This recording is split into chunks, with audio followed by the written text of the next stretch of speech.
Good evening, everybody. Great to be with you all tonight. I'm Elias Johnson. There are many stories of bravery behind the Allied forces' victory in World War II, but many of the heroes came home and never talked about what they'd gone through. Such was the case with 91-year-old Max Ciampoli, a former French soldier turned British spy whose activities during the war were so top secret, if it weren't for his recent autobiography, nobody would likely have ever heard about the thousands of lives he saved.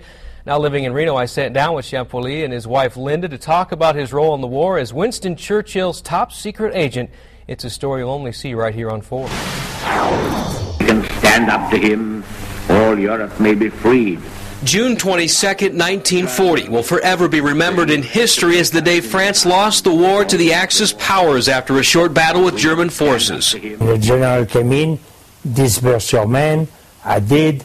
I said, go to Africa, go to England, but if you stay here, you're going to be taken prisoner. The order French Lieutenant Max Ciampoli gave to 175 of his men meant he was alone, but had plenty of reason to fight the Nazi occupation, as good things have a funny way of arising from bad situations. Max's godfather recalled an Englishman who had spent several summers staying a few doors down from their home. They're trying to come up with something, and he thought, well, Churchill's going to be prime minister pretty soon. Let's call Winston Churchill. Do you remember the English gentleman who stayed a few doors away from here? Send him to England, and I'll take care of it. Churchill assigned Ciampoli to be his top agent traveling between Great Britain and France, oftentimes covering the majority of that distance by foot. They send you to a school to learn how to listen and not to talk.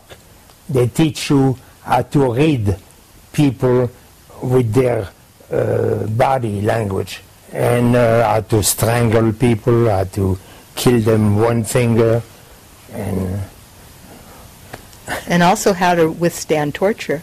Yeah, and they teach you, in school, they put electrode in your body to learn how to take the pain. The training came in hand over the next 4 years, completing close to 40 successful missions, which included secretly busing 2,000 Jewish children from a camp in Paris to freedom, disguised as Germans, and several side missions he simply stumbled upon, like the small cafe owner in South France who called on him for help. And he said, you know, I have a problem. We have 250 about Jewish citizens hiding in the woods, and we feed them every day. A man with a local militia group learned what had been going on and planned to report the cafe owner and refugees to the Germans. Max secretly befriended the man and was able to lead him away one night to a nearby sheep stable. I have a revolver, 45 Colt, and I said, say your prayer, that's what you're going to do, and it's not the right thing to do.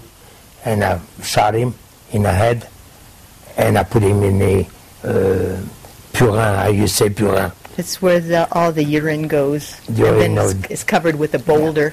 There was one time Ciampoli says he wasn't so lucky, captured by Germans after parachuting during one of his final missions.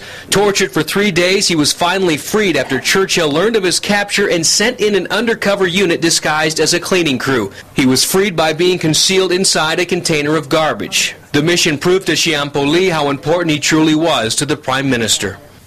I even miss him now. He was the father I never had. What a man.